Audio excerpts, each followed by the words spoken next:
এখানে কিন্তু এই দেখেন দর্শক, প্রতিটা আঙ্গুর ফলই কিন্তু সুস্থ এবং সতেজ। যদি আমি বিভিন্ন ধরনের মেডিসিন ব্যবহার করতাম, তাহলে কিন্তু দর্শক মনে হয় আঙ্গুর ফল এতদিন বড় বড় হয়ে যেত।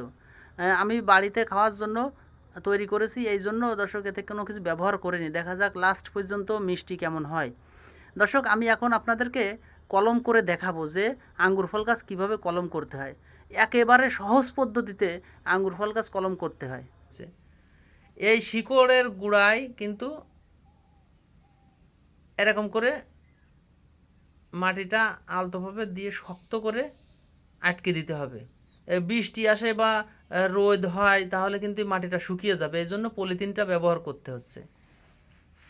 এই দেখেন দর্শক, এখন কিন্তু এটা পলিথিন দিয়ে আমি পেঁচিয়ে দিলাম।